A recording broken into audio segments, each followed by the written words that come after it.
नमस्कार दोस्तों, life high education class में आपसे स्वागत है, अभिनंदन है। आज जो मैं कहानी लेके आया हूँ, बड़े घर की बेटी कहानी है। वेरी इम्पॉर्टेंट कहानी है। इस कहानी में एक स्त्री किसी का घर भी बना सकती है, वो चाहे तो वो बिगाड़ सकती है, लेकिन स्त्री इतनी नैतिकता वाली होती है, कभी कभी उसका सद्भाव ऐसा हो जाता है कि वो एक परिवार को बना भी सकती हैं। बड़े घर की बेटी, हमें कहानी में यही सीख मिलती है।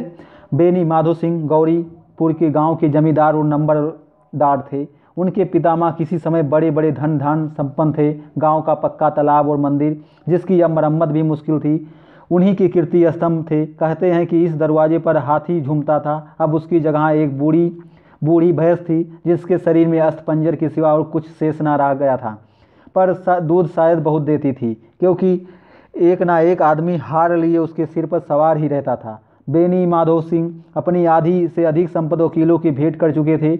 उनकी वर्तमान आय 1,000 रुपये वार्षिक से अधिक न थी। ठाकुर साहब के 2 बेटे थे।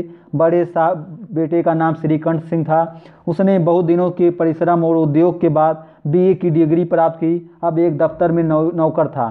छोटा लड़का लाल बिहारी सिंह दोहरे बदन का सजीला जवान था, भरा हुआ मुखड़ा, चौड़ी छाती। भैंस का 2 सेर ताज़ा दूध वह उठकर पी जाता था। श्रीकंठ सिंह की दशा बिल्कुल विपरीत थी। इन नेत्रप्रिय गुरु को उन्होंने BA इन्हीं 2 अक्षरों पर न्यौछावर कर दिया था। इसी से वैदिक ग्रंथों पर उनका विशेष प्रेम था। आयुर्वेद पर उनका अधिक विश्वास था। शाम सवेरे उनके कमरे में पराया खरल की सुरीली कर मधुर ध्वनि सुनाई दिया करती थी। लाहौर और कलकत्ते के वैद्यों से बड़ी लिखा पढ़ी रहती थी। श्रीकंठ इस अंग्रेजी डिग्री के अधिपत होने पर भी अंग्रेजी के सामाजिक प्रथाओं के विशेष प्रेम न थी, बल्कि वह बहुधा बड़े जोर से उसकी निंदा और तिरस्कार किया करते थे। इसी गांव में उनका बड़ा सम्मान था। दशहरे के दिनों में वह बड़े उत्साह से रामलीला में सम्मिलित होते और स्वयं किसी न किसी पात्र का पाठ लेते थे। गौरीपुर में रामलीला के वही जन्मदाता थे। प्राचीन हिंदू सभ्यता का गुणगान उनकी धार्मिकता का प्रधान अंग था। सम्मिलित कुटुंब के तो एक मात उपासक थे। आजकल स्त्रियों को कुटुंब में मिलकर जुलकर रहने की जो अरुचि होती थी, उसे वह जात और देश दोनों के लिए हानिकारक समझते थे। यही कारण था कि गांव की लड़ाएं उनकी निंदक थीं। कोई तो उन्हें अपना सत्य समझने में कोई भी संकोच न करती थी। स्वयं उनकी पत्नी को ही इस विषय में उनसे विरोध था। यह इसलिए नहीं कि उसे अपने सास ससुर देवर या जेठ आज से घिरा थी, बल्कि उनका विचार था कि यदि बहुत कुछ सहने और तरह देने पर भी परिवार के साथ निर्वाह ना हो सके, तो आए दिन की कलह से जीवन को नष्ट करने की अपेक्षा यही उत्तम है कि अपनी खिचड़ी अलग पकाई जाए। आनंदी एक बड़े उच्च कुल की लड़की थी।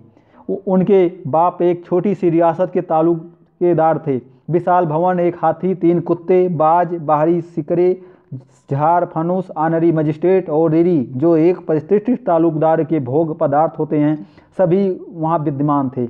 नाम था भूप सिंह। बड़े उदारचित्त और प्रतिभाशाली पुरुष थे, पर दुर्भाग्य से लड़का एक भी न था। 7 लड़कियां हुईं और देव योग से सबकी सब जीवित रहीं। पहली उमंग में तो उन्होंने 3 ब्याह दिल खोल कर किए, पर 15-20 हज़ार रुपयों का कर्ज सिर पर हो गया तो आंखें खुली, हाथ समेट लिया। आनंदी चौथी लड़की थी। वह अपनी सब बहनों से अधिक रूपवती और गुणवती थी। उससे ठाकुर भूप सिंह उससे बहुत प्यार करते थे। सुंदर संतान को कदाचित उनके माता पिता भी अधिक चाहते हैं। ठाकुर साहब बड़े धर्म संकट में थे। उनका विवाह कहाँ करे, ना तो यही चाहते थे कि ऋण का बोझ बढ़े, और ना यही स्वीकार था कि उसे अपने को भागहीन समझना पड़े। एक दिन श्रीकंठ उनके पास किसी चंदे का रुपया मांगने आए। शायद नागरी प्रचार का चंदा था। भूप सिंह उनके स्वभाव पर रिझ गए। वो धूमधाम से श्रीकंठ सिंह का विवाह आनंदी के साथ तय कर दिए। आनंदी अपने नए घर में आई तो यहाँ का रंग ढंग कुछ और ही था। देखा जिस टिमटाम की उसे बचपन से आदत पड़ी हुई थी, यहाँ नाम मात को भी नहीं थी। हाथी घोड़ों का तो कहना ही क्या, कोई सजी हुई सुंदर बहाली तक न थी। रेशमी स्लीपर साथ लाई थी, पर यहाँ बाग कहाँ। मकान में खिड़कियाँ तक न थी, न जमीन पर फर्श, न दीवार पर तस्वीरें। यहाँ एक सीधा साधा देहाती गृहस्थ का मकान था। किंतु आनंदी ने थोड़े ही दिनों में अपने को इसी नई अवस्था के ऐसा अनुकूल बना लिया कि मानो उसने विलास के सामान कभी देखे ही न थे। एक दिन दोपहर के समय लाल बिहारी सिंह 2 चिड़िया लिए हुए आया और भौजी से बोला, जल्दी ले पका दो, मुझे भूख लगी है। आनंदी भोजन पकाकर इसकी राह देख रही थी। अब वह नया व्यंजन बनाने बैठी। हाड़ी में देखा तो घी घी पाव भर से अधिक न था। बड़े घर की बेटी किफ़ायत क्या जाने। उसने सब घी मांस में डाल दिया और लाल बिहारी खाने बैठा तो दाल में घी न था। बोला, दाल में घी क्यों नहीं छोड़ा। आनंदी ने कहा, घी सब मांस में पड़ गया है। लाल बिहारी जोर से बोला, अभी परसों घी आया, इतना जल्द उठ गया। आनंदी ने उत्तर दिया, आज तो कुल पाव भर रहा होगा। वह सब मैंने मांस में डाल दिया है। जिस तरह सूखी लकड़ी जल्दी से जल उठती है, उसी तरह क्षुधा से बावला मनुष्य जरा जरा सी बात पर टिनक जाता है। लाल बिहारी को भावज की यह ढिठाई बहुत बुरी मालूम हुई। तिनक कर बोला, मैके में तो चाहे घी की नदी बहती हो, स्त्रियां गाली सह लेती हैं, मार भी सह लेती, पर मैके की निंदा उनसे नहीं सही जाती है। आनंदी मुंह फेरकर बोली, हाथी मरा भी तो 9 लाख का, वह इतना घी नित्य नाई कहार का खा जाते हैं। लाल बिहारी जल गया, थाली उठाकर पटक दी और बोला, जी चाहता है कि जीभ पकड़ के खींच लूँ। आनंदी को भी क्रोध आ गया, मुंह लाल हो गया। बोली, वह होते तो आज इसका मजा चखाते। अब आपड़ उजड़ ठाकुर से न रह गया। उसकी स्त्री एक साधारण जमींदार की बेटी थी। जब भी चाहता उस पर हाथ साफ कर लिया करता था। खड़ाऊ उठाकर आनंदी की ओर जोर से फेंकी और बोला, जिसके गुमान फूली हुई हो उसे भी देखूंगा और तुम्हें भी। आनंदी ने हाथ से खड़ाऊ रोकी और सिर बच गया, पर उंगली से बड़ी चोट आई। क्रोध के मारे हवा से हिलते हुए पत्ते की भांति कांपती हुई अपने कमरे में आकर खड़ी हो गई। स्त्री का बल और साहस, मान और मर्यादा पति तक है। उसे अपने पति के ही बल और पुरुषत्व का घमंड होता है। आनंदी का खून का घूंट पीकर रह गई। श्रीकंठ सिंह शनिवार को घर आया करते थे। बृहस्पति को यह घटना हुई थी। 2 दिन तक आनंदी कोष भवन में रही, ना कुछ खाया ना पिया, उनकी बाट देखती रही। अंत में शनिवार को वह नियमानुकूल संध्या समय घर आए और बाहर बैठकर कुछ इधर उधर की बातें, कुछ देश काल संबंधी समाचार तथा कुछ नए मुकदमों की चर्चा करने लगे। यह वार्तालाप 10 बजे रात तक होता रहा। गांव के भद्र पुरुषों को इन बातों में ऐसा आनंद मिलता था कि खाने पीने की भी सुध ना रहती थी। श्रीकंठ को पिंड छुड़ाना मुश्किल हो जाता था। ये 2 दिन घंटे आनंदी ने बड़े कष्ट से काटे। किसी तरह भोजन का समय आया, पंचायत उठी, एकांत हुआ तो लाल बिहारी ने कहा, भैया आप जरा भाभी को समझा दीजिए कि मुंह संभाल कर बातचीत किया करें, नहीं तो एक दिन अनर्थ हो जाएगा। बेनी माधो सिंह ने बेटे की ओर साक्षी दी। हाँ, बहू बेटियों का यह स्वभाव अच्छा नहीं है कि मर्दों के मुख लगे। लाल बिहारी वह बड़े घर की बेटी है तो हम भी कोई कुर्मी कहाँ नहीं हैं। श्रीकंठ ने चिंतित स्वर से पूछा, आखिर बात क्या हुई। लाल बिहारी ने कहा, कुछ भी नहीं, यूँ ही आप उलझ पड़ी। मैके के सामने हम लोगों को तो कुछ समझती ही नहीं। श्रीकंठ खा पीकर आनंदी के पास गए। वह भरी बैठी थी, यह हजरत भी कुछ तीखे थी। आनंदी ने पूछा, चित्त तो प्रसन्न है। श्रीकंठ बोले, बहुत प्रसन्न है, पर तुमने आजकल घर में यह क्या उपद्रव मचा रखा है। आनंदी की त्योरियों पर बल पड़ गए। झुंझलाहट के मारे बदन में ज्वाला सी धाग उठी। बोली, जिससे तुमसे यह आग लगाई है उससे पाऊँ मुँह झुलस दूँ। श्रीकंठ, इतनी गर्म क्यों होती हो, बात तो कहो। आनंदी, क्या कहूँ, यह मेरे भाग का फेर है, नहीं तो गंवार छोकरा जिसको चपरास गिरी का भी शऊर नहीं है, मुझे खड़ाऊ से मारकर यूँ ना करता। श्रीकंठ, सब हाल साफ साफ कहो तो मालूम हो, मुझे तो कुछ पता नहीं। आनंदी, परसों तुम्हारे लाडले भाई ने मुझे मांस पकाने को कहा। घी हाड़ी में पाँव भर से अधिक न था, वह सब मैंने मांस में डाल दिया। जब खाने बैठा तो कहने लगा, दाल में घी क्यों नहीं है। बस इसी पर मेरे मैके को बुरा भला कहने लगा। मुझसे ना रह गया। मैंने कहा कि वहाँ इतना घी तो नाई कहाँ खा जाते हैं और किसी को जान भी नहीं पड़ता है। बस इतनी सी बात पर वह इस अन्यायी ने मुझ पर खड़ाऊ फेंक मारी। यदि हाथ से ना रोकूं तो सिर फट जाए। उसी से पूछो मैंने जो कुछ कहा वह सच है या झूठ। श्रीकंठ की आंखें लाल हो गई। बोले, यहाँ तक हो गया इस छोकरे का या साहस। आनंदी स्त्रियों के स्वभाव अनुसार रोने लगी, क्योंकि आंसू उनकी पलकों पर रहते हैं। श्रीकंठ बड़े धैर्यवान और शांत पुरुष थे। उन्हें कदाचित ही कभी क्रोध आता था, पर स्त्रियों के आंसू पुरुष की क्रोध आगनी भड़काने में तेल का काम देते हैं। रात भर करवटें बदलते रहे। उद्विग्नता के कारण पलक तक नहीं झपकी। प्रातःकाल अपने बाप के पास जाकर बोले, दादा अब इस घर में मेरा निबाह ना होगा। इस तरह की इस तरह की विद्रोहपूर्ण बातें कहने पर श्रीकंठ ने कितने ही बार अपने मित्रों को आड़े हाथों में लिया था, परंतु दुर्भाग्य है आज उन्हें स्वयं के ही वही बातें अपने मुंह से कहनी पड़ी। दूसरों को उपदेश देना भी कितनी सहज है। बेनी माधो सिंह घबरा उठे और बोले, क्यों श्रीकंठ? इसलिए कि मुझे अपनी मान प्रतिष्ठा का कुछ विचार है। आपके घर में अब अन्याय और हठ का प्रकोप हो रहा है। जिनको बड़ों का आदर सम्मान करना चाहिए वे उनके सिर चढ़ते हैं। मैं दूसरों का नौकर ठहरा पर घर पर रहता नहीं, यहाँ मेरे पीछे स्त्रियों पर खड़ा हूँ और जूतों का की बौछार होती है। कड़ी बात तक चिंता नहीं है, कोई एक की दो कह दे, वहाँ तक मैं सह सकता हूँ, क्योंकि यह कदाप नहीं हो सकता कि मेरे ऊपर लात घुसे पड़े और मैं दम न मारूं। बेनी माधो सिंह कुछ जवाब ना दे सके। श्रीकंठ सदैव उनका आदर करते थे। उनके ऐसे तेवर देखकर बूढ़ा ठाकुर अवाक रह गया। केवल इतना ही बोला, बेटा तुम बुद्धिमान होकर ऐसी बातें करते हो। स्त्रियां इसी तरह घर का नाश कर देती हैं, उनको बहुत सिर चढ़ाना अच्छा नहीं है। श्रीकंठ, इतना मैं जानता हूँ कि आपके आशीर्वाद से ऐसा मूर्ख नहीं हूँ। आप स्वयं जानते कि मेरे ही समझाने से इसी गांव में कई घर संभल गए हैं, पर जिस स्त्री की मान प्रतिष्ठा का ईश्वर के दरबार में उत्तरदाता हूँ, उसके प्रति ऐसा घोर अन्याय और पशुवत व्यवहार मुझे असहा है। आप सच मानिए, मेरे लिए यही कुछ कम नहीं है कि लाल बिहारी को कुछ दंड नहीं देता। अब बेनी माधो सिंह भी गरमाए, ऐसी बातें और न सुन सके और बोले, लाल बिहारी तुम्हारा भाई है, उससे जब कभी भूल चूक हो उसे कान पकड़ो। लेकिन श्रीकंठ, लाल बिहारी को मैं अपना भाई नहीं समझता हूँ। बेनी माधो सिंह स्त्री के पीछे, श्रीकंठ जी नहीं, उनकी क्रूरता और अविवेक के कारण। दोनों कुछ देर चुप रहे। ठाकुर साहब लड़के का क्रोध शांत करना चाहते थे, लेकिन यह नहीं स्वीकार करना चाहते थे कि लाल बिहारी ने कोई अनुचित काम किया है। इसी बीच में गांव के और कई सज्जन हुक्के चिलम के बहाने वहां आ बैठे। कई स्त्रियों ने जब यह सुना कि श्रीकंठ पत्नी के पीछे पिता से लड़ने पर तैयार है तो उन्हें बड़ा हर्ष हुआ।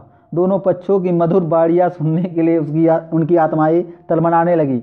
गांव में कुछ ऐसे कुटिल मनुष्य भी थे जो इस कुल की नीतपूर्ण गत पर भी मन ही मन जलते थे। वे कहा करते कि श्रीकंठ अपने बाप से दबता है, इसलिए वह दब्बू है। उसने विद्या पढ़ी है, इसलिए वह किताबों का कीड़ा है। बेनी माधो सिंह अब उसकी सलाह के बिना कोई काम नहीं करते थे। यह उनकी मूर्खता है। इन महाअनुभावों की शुभ कामनाएं आज पूरी तरह दिखाई दी। कोई हुक्का पीने के बहाने, कोई लगान की रसीद दिखाने आकर बैठ गया। बेनी माधो सिंह पुराने आदमी थे, इन भावों को ताड़ गए। उन्होंने निश्चय किया, चाहे कुछ ही क्यों हो ना हो, इन द्रोहियों को ताली बजाने का अवसर ना दूंगा। तुरंत कोमल शब्दों में बोले, बेटा मैं तुम्हारे बाहर नहीं हूँ, तुम्हारा जो जी चाहे करो। अब लड़के से अपराध हो गया है। इलाहाबाद का अनुभव रहित झल्लाया हुआ गिरजोट इस बात को न समझ सका। उसे डिबेटिंग क्लब में अपनी बात पढ़ने की आदत भी थी। इन हंडकंडों की उसे क्या खबर। बाप ने जिस मतलब से बात पलटी थी वह उसकी समझ में ना आया। बोला, लाल बिहारी के साथ अब इस घर में नहीं रह सकता। बेनी माधो, बेटा बुद्धिमान लोग मूर्खों की बात पर ध्यान नहीं देते। वह बेसमझ लड़का है, उससे जो कुछ भूल हुई उसे तुम बड़े होकर क्षमा करो। श्रीकंठ, उसकी इस दुष्टता को मैं कदाप नहीं सह सकता हूँ। या तो वही घर में रहेगा या मैं ही। आपको यदि वह अधिक प्यारा है तो मुझे विदा कीजिए, मैं अपना भार आप संभाल लूँगा। यदि मुझे रखना चाहते हैं तो उससे कहिए जहाँ चाहे चला जाए, बस यह मेरा अंतिम निश्चय है। लाल बिहारी सिंह दरवाजे की चौखट पर चुपचाप खड़ा बड़े भाई की बातें सुन रहा था। वह उनका बहुत आदर करता था। उसे कभी इतना साहस न हुआ कि श्रीकंठ के सामने चारपाई पर बैठ जाए, हुक्का पी ले या पान खा ले। बाप का भी वह उतना मान न करता था जितना श्रीकंठ का भी उस पर हार्दिक स्नेह था। अपने होश में उन्होंने कभी उसे घुरका तक न था। जब इलाहाबाद से आते तो उसके लिए कोई ना कोई वस्त्र अवश्य लाते। मुकद्दर की जोड़ी उन्होंने ही बनवाई दी थी। पिछले साल जब उसने अपने से डेढ़े जवान को नाग पंचमी के दिन दंगल में पछाड़ दिया तो उन्होंने पुलकित होकर अखाड़े में ही जाकर उसे गले में से लगा लिया था। 5 रुपए के पैसे लुटाए थे। ऐसे भाई के मुंह से आज ऐसी हृदय विदारक बात सुनकर लाल बिहारी को बड़ी गलान हुई। वह फूट फूट कर रोने लगा। इसमें संदेह नहीं कि अपने किए पर पछता रहा था। भाई के आने से एक दिन पहले से उसकी छाती धड़कती थी कि देखूं भैया क्या कहते हैं। मैं उनके सम्मुख कैसे जाऊंगा, उनसे कैसे बोलूंगा, मेरी आंखें उनके सामने कैसे उठेगी। उसने समझा था कि भैया मुझे बुलाकर समझा देंगे। इस आशा के विपरीत आज उसने कई निर्दयता की स्मृति बने हुए पाया। वह मूर्ख था, परंतु उसका मन कहता था कि भैया मेरे साथ अन्याय कर रहे हैं। यदि श्रीकंठ उसे अकेले में बुलाकर 2-4 कड़ी बातें कह देता, इतना ही नहीं 2-4 तमाचे भी लगा देते तो कदाचित उसे इतना दुख न होता। पर भाई का यह कहना कि अब मैं इसकी सूरत नहीं देखना चाहता, लाल बिहारी से सहा न गया। वह रोता हुआ घर आया और कोठरी में जाकर कपड़े पहने, आंखें पूछी जिसमें कोई यह न समझे कि रोता था। वह आनंदी के द्वार पर आकर बोला, भाभी भैया ने निश्चय किया कि वह मेरे साथ इस घर में ना रहेंगे। अब वह मेरा मुंह नहीं देखना चाहते हैं, इसलिए अब मैं जाता हूँ, उन्हें मुंह ना दिखाऊंगा। मुझसे जो कुछ अपराध हुआ उसे क्षमा करना। यह कहते कहते लाल बिहारी का गला भर आया। जिस समय लाल बिहारी सिंह सिर झुकाए आनंदी के द्वार पर खड़ा था, उसी समय श्रीकंठ भी आंखें लाल किए बाहर से आए और भाई को खड़ा देखा तो घीरा से आंखें फेर ली। वो कतरा कर निकल गए, मानो उसकी परछाई से दूर भागते हों। आनंदी ने लाल बिहारी की शिकायत तो की थी, लेकिन अब मन में पछता रही थी। वह स्वभाव से दयावती थी, उसे इसका तनिक भी ध्यान न था कि बात इतनी बढ़ जाएगी।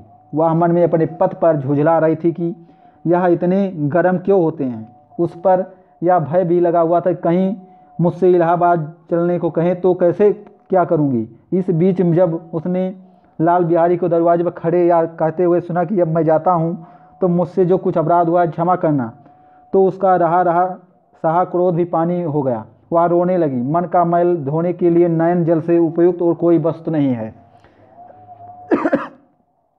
श्रीकंठ को देखकर आनंदी ने कहा, लाला बाहर खड़े बहुत रो रहे हैं। श्रीकंठ, तो मैं क्या करूं? आनंदी, भीतर बुला लो, मेरी जीभ में आग लगे। मैंने कहाँ से वह झगड़ा उठाया। श्रीकंठ, मैं ना बुलाऊंगा। आनंदी, पछताओगे, उन्हें बहुत गलान हो गई और ऐसा ना हो कहीं चल दे। श्रीकंठ ना उठे। इतने में लाल बिहारी ने फिर कहा, भाभी भैया से मेरा प्रणाम कह देना। वो आप मेरा मुंह नहीं देखना चाहते, इसलिए मैं भी अपना मुंह उन्हें ना दिखाऊंगा। लाल बिहारी इतना कहकर लौट पड़ा और शीघ्रता से दरवाजे की ओर बढ़ा। अंत में आनंदी कमरे से निकली और उसका हाथ पकड़ लिया। लाल बिहारी ने पीछे फिरकर देखा और आंखों में आंसू भरे बोला, मुझे जाने दो। आनंदी, कहाँ जाते हो? लाल बिहारी, जहाँ कोई मेरा मुंह न देखे। आनंदी, मैं ना जाने दूंगी। लाल बिहारी, मैं तुम लोगों के साथ रहने योग्य नहीं हूँ। आनंदी, तुम्हें मेरी सौगंध है, अब एक पग भी आगे ना बढ़ाना।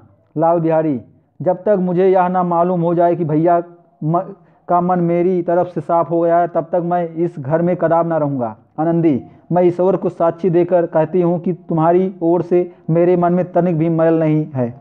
अब श्रीकंठ का हृदय भी पिघला। उन्होंने बाहर आकर लाल बिहारी को गले से लगा लिया।